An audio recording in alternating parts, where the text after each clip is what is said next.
Dear colleague, welcome. It's Dr. Jack with this week's blog post. And this is the third in my series, Stop Making Yourself Miserable series.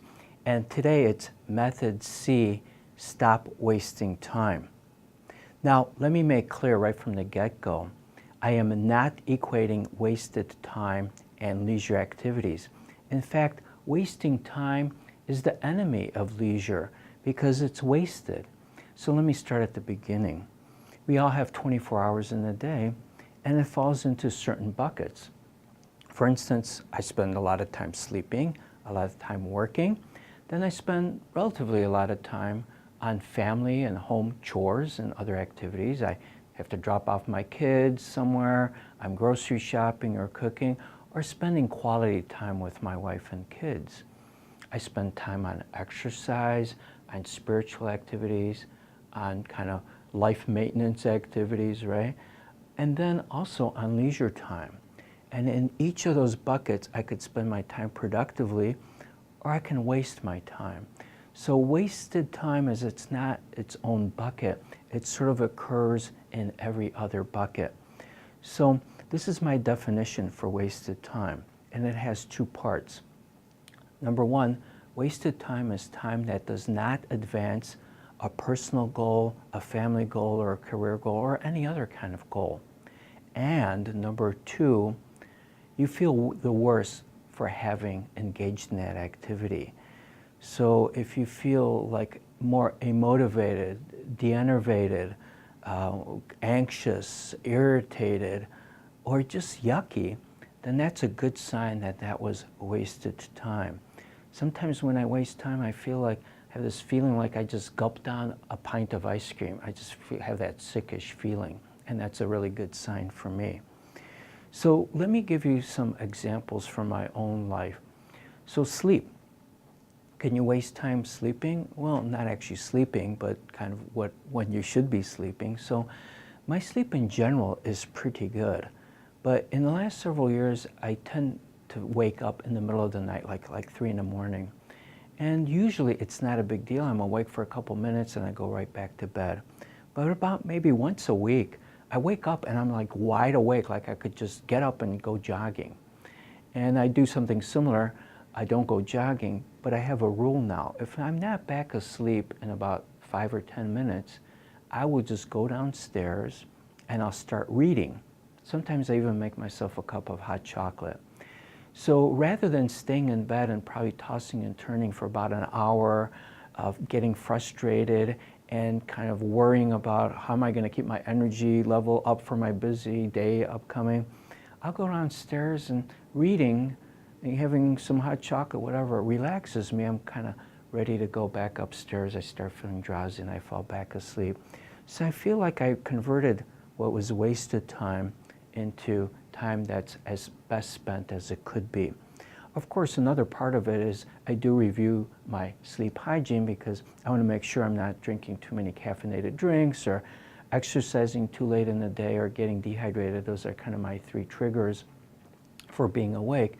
But you know, if I still have, you know, I'm still waking up, then I do what I just told you. So now let's look at work. As clinicians, do we waste time at work? Oh, I think we do. One way that we could save time is if we could save time on medical charting, right? So there are 2 parts to saving time during charting. One is to become more masterful using the electronic medical or electronic health records. So as I mentioned before, if you're using EMR in your medical center, go ahead and become more proficient at it. Invest that hour or 5 hours, whatever the heck it takes, in order then to save time going forward forever more, right? Even if you save 1 minute for every patient, and you see 20 patients a day, that adds up to, you know, over an hour and a half a week that could then be better spent. Or if you're doing a lot of consults in a medical center, hospital, going up and down elevators, hey, take the stairs every time. So instead of the other people like looking like zombies, reading their phones or whatever they're doing, waiting for the elevator, you could just, you know, get your blood flowing, your heart pumping, and get some exercise done. during that kind of what would otherwise probably end up being wasted time, right? Probably you're not going to feel better having spent that time looking at your phone. What other ways can you save time? What about like my family and home chores? Well, for example, let's say, you know, you really want to eat a healthy diet, but your time is limited, and you kind of you want to cook, but you almost feel frustrated when you have to cook. So one trend these days is that people do weekly meal preparation, because, you know, going to a restaurant, you know, they make the food tasty, but it's not necessarily really healthy. For example, even if you get a rotisserie chicken at the grocery store, you know, they inject it with all kinds of stuff, you know, with phosphates and yeast extracts and God knows what else they put in it. So you want to make your own food and get the quality, organic chicken, whatever you want to get. But, you know, it takes a lot of time. So maybe you can kind of like, you know, the Sunday evening, let's say before your work week, you can find ways of doing kind of preparing food in bulk that's going to be very tasty, healthy, and save you time at the same time. So one of my small challenges for you this week is to identify areas you can save time in, so there's less wasted time. Now let's go back to leisure time, because I feel like this is the area where we're most likely to waste time. So leisure time is very, very precious. So leisure time should be time that afterward you feel good, you feel more relaxed, calmer, more energized. You spend it bonding with people.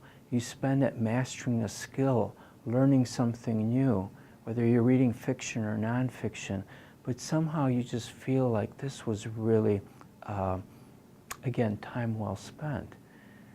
A lot of times, and myself included, we can spend our leisure time in a way that really de-enervates us, that makes us feel yucky. So one of my kind of bad habits that I developed, I got in the habit of reading news feeds, you know, Google and Apple news feeds. And then I realized, you know, a lot of this, what passes for news is a lot of junk. And, you know, nowadays, if I am tempted or can't resist my temptation to open up a news feed, and as soon as I start looking at it, I'm like, I just get that yucky feeling, and I close the app and I go ahead and do something more productive. So there are many ways to misuse, one could say, one's leisure time in a way that does not feel at all advancing for ourselves, and in fact makes us feel worse.